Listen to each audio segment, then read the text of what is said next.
background, and now my family is working for the Border Patrol. If that's not acculturation, I do not know. I'm glad you're on.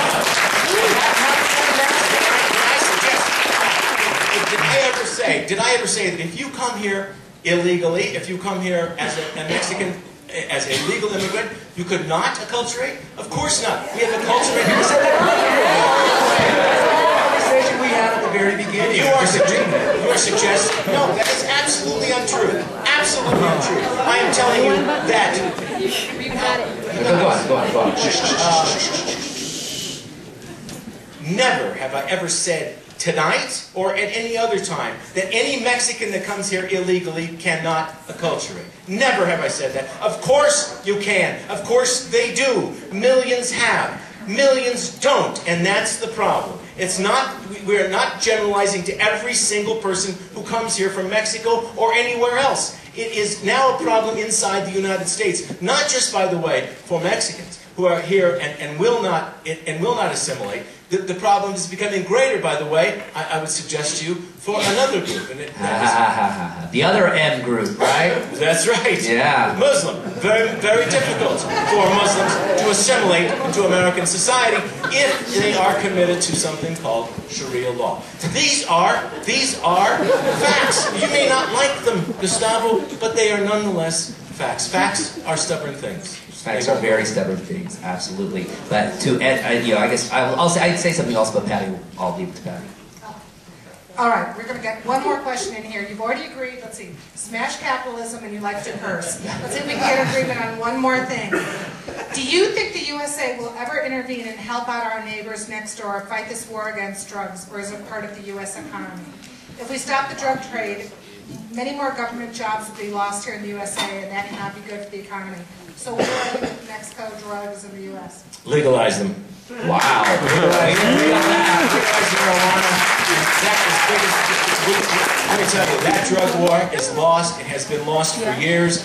The billions of dollars spent, the thousands upon thousands of lives that have been spent also in this war, completely and totally unwinnable.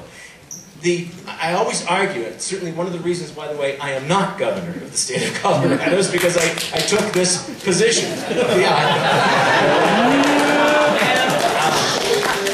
But the fact is that that is one of the things that, certainly is a controversial issue that I encountered. Did you say these things while you were representing Colorado? I certainly did. Really? I voted in the legislature, in Congress. I voted for it every single time. I voted, it was called the Henschey-Rohrabacher Amendment, or when the Republicans were in, it was the Rohrabacher-Henschey Amendment, and it was to say that the federal government had absolutely no right to come in and tell any state that they could not, they had no right to come in and enforce some sort of federal law about drugs when a state chose to overturn it.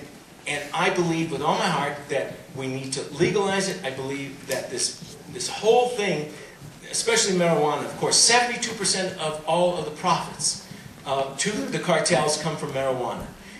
If we one of the most difficult tasks we have in this country is doing that, because one of the most ardent opponents of legalization is the cartel. You see, they don't want it. But what do the cartels have to do with legalization of marijuana up here in the United States? I mean, in terms of the legislative process. Well, they don't want, believe me, they don't want it, and they have influence even here. I guarantee you, they have influence. Oh my God. You think the money that comes from the sale of drugs to the Mexican cartels does not influence even politicians in the United States? Well, let's try Texas. Texas? Where exactly? El Paso. In El Paso, really? That's right. You got names? Do you? No, you're the one who's asserting it. Somebody that's not on the table. You're the one who's asserting it. I'm not making. I'm telling you that it is a corrupting. Are you suggesting, Gustavo, that drug corruption stops at the border? No, not at all. No. There's been bribings of Border Patrol agents. There's been bribing police officers, but to suggest that somehow drug money has made it into influencing American foreign policy, I think is pretty silly. In and around. Do you really?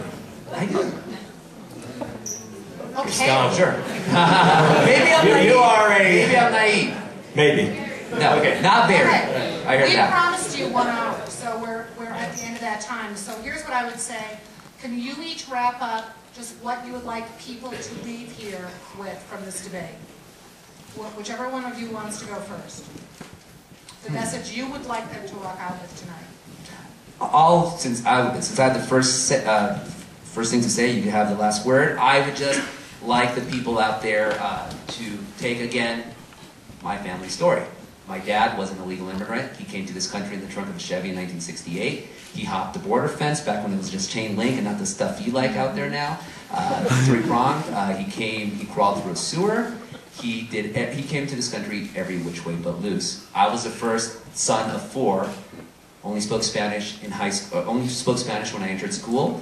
This illegal immigrant dad, this illegal alien, this menace invading hordes of society, he created 3 children who have college degrees, 2 of them advanced, 1 of them getting their advanced, another son that is doing that, getting college, votes every election.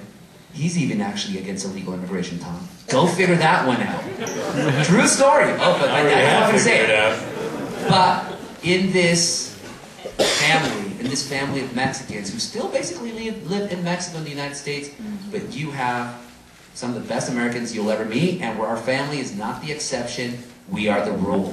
The Reconquista is nothing more than myth, coming from 3 different mythologies, which I can't get into, but read Westword.com, you can read it right there. But the Reconquista, we could talk about economics all day, and we've had a great discussion, but on the issue of acculturation, it is happening, whether you want to believe it or not. Mexicans acculturate into America. America does not want to believe that, and that's been the case going back here in Colorado, in the Southwest for 400 years. But whatever, us Mexicans will continue to do what we've always done, which is be part of this country.